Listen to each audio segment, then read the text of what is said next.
नमस्कार, आप देख रहे हैं जनता की आवाज और मैं हूं आपके साथ शाना परवीन। आइए चलिए देश दुनिया की 25 बड़ी खबरों से आपको रूबरू कराते हैं। भारत का फिर सबसे स्वच्छ शहर बना इंदौर। केंद्र सरकार द्वारा इंदौर को लगातार 5वीं बार भारत का सबसे स्वच्छ शहर घोषित किया गया। सूरत को दूसरा स्थान मिला। वहीं केंद्र सरकार के वार्षिक स्वच्छता सर्वेक्षण में सबसे स्वच्छ गंगा की श्रेणी में यूपी के वाराणसी को पहला स्थान मिला। जम्मू कश्मीर के कुलगाम में सुरक्षा बलों और आतंकियों के बीच हुई मुठभेड़। इस दौरान सुरक्षा बलों ने एक दहशतगर्द को मार गिराया। मारे गए आतंकी की पहचान अभी तक नहीं हो पाई है। सेना और पुलिस की ओर से अशमुजी इलाके में फिलहाल सर्च ऑपरेशन जारी है।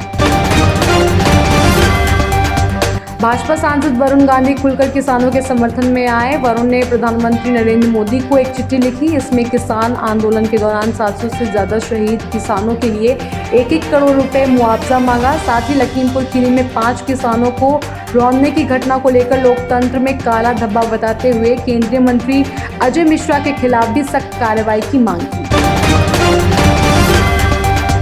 जीएसटी को लागू हुए अगले साल जुलाई में 5 साल पूरे हो जाएंगे। इस अवसर पर इस सिंगल टैक्स में बड़े बदलाव करने की तैयारी शुरू की जा रही है। अभी 4 स्लैब इसे घटाकर 3 स्लैब करने की योजना है। साथ ही जनवरी से अप्रैल में जूते चप्पल पर ज्यादा टैक्स लगाए जाएंगे। असम की राजधानी गुवाहाटी में शनिवार को भूकंप के झटके महसूस किए गए। रिक्टर पैमाने पर इसकी तीव्रता 4.4 रही। भूकंप के इस झटके से अभी तक किसी तरह के जानमाल के नुकसान की खबर नहीं। पंजाब प्रदेश कांग्रेस कमेटी के प्रधान नवजोत सिंह सिद्धू के घर पर कृषि कानून के खिलाफ लगाया गया काला झंडा आखिरकार उतर ही गया। अमृतसर के होली सिटी स्थित घर की छत पर इसे नवजोत सिंह सिद्धू की बेटी राबिया सिद्धू ने लगाया था। बिल वापस हो जाने के बाद राबिया ने इसे खुद उतार भी दिया। राजस्थान में अशोक गहलोत सरकार के 3 मंत्रियों ने इस्तीफा दे दिया। राज्य के शिक्षा मंत्री गोविंद सिंह डोटासरा, स्वास्थ्य मंत्री रघु शर्मा और राजस्व मंत्री हरीश चौधरी ने सोनिया गांधी को चिट्ठी लिखकर इस्तीफा देने की पेशकश की थी। झारखंड के धनबाद में नक्सलियों ने एक बम ब्लास्ट में रेल ट्रैक को उड़ा दिया। ब्लास्ट इतना जोरदार था कि रेलवे पटरी के नीचे 1 से 1.5 फीट तक गड्ढा हो गया। धमाके में पटरी टूट जाने की वजह से एक डीजल लोकोमोटिव डिरेल हो गया। हालांकि हादसे में किसी के घायल होने की कोई खबर नहीं। कनाडा ने फाइजर की कोरोना वैक्सीन को 5 से 11 साल के बच्चों की लगाने की मंजूरी दे दी गई है। स्वास्थ्य मंत्रालय ने कहा है कि टीके से 5 से 11 साल के बच्चों में संक्रमण का खतरा कम हो जाता है। ट्रायल में वैक्सीन 90% तक कारगर साबित हुई है।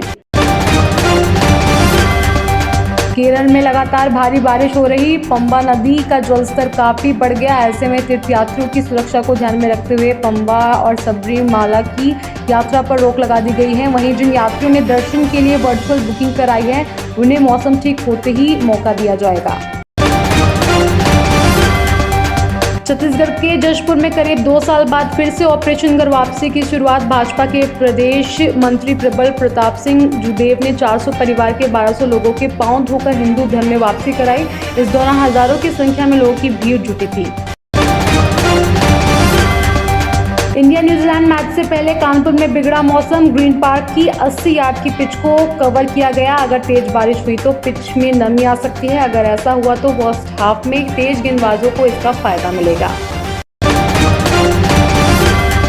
स्मॉग की चादर से ढका दिल्ली एनसीआर। दिल्ली का AQI 355 तक पहुंचा। दिल्ली एनसीआर के कई इलाकों में एयर इंडेक्स 300 के पार रहा। हालांकि माना जा रहा है कि हवा की रफ्तार बढ़ने पर रविवार से प्रदूषण घटने लगेगा।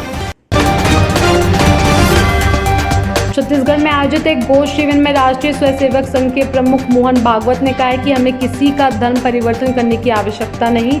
लोगों को अच्छा इंसान बनाना हमारा उद्देश्य है।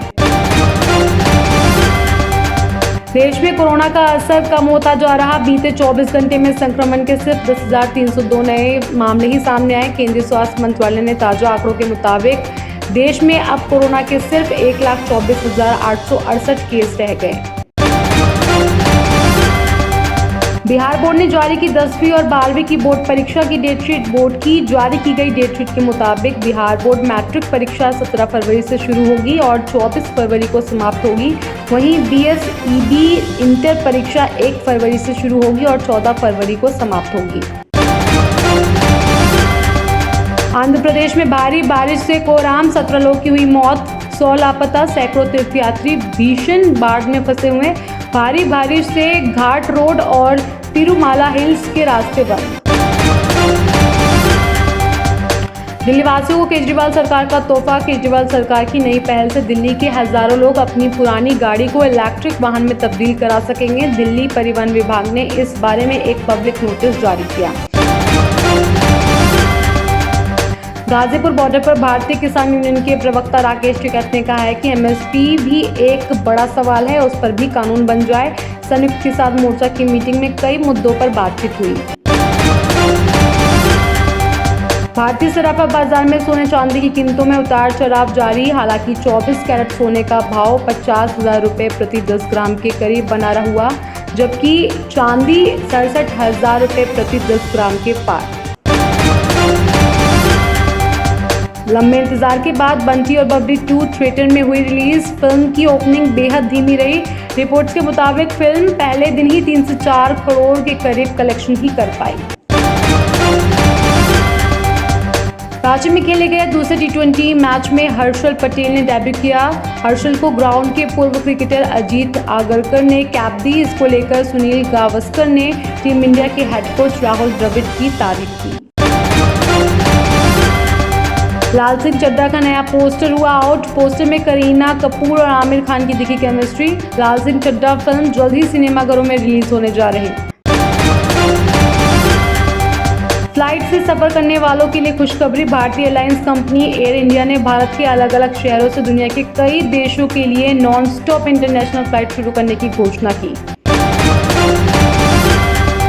ऑस्ट्रिया में कोरोना वायरस की चौथी लहर पर काबू पाने के लिए देश में राष्ट्रव्यापी लॉकडाउन लगाया जाएगा।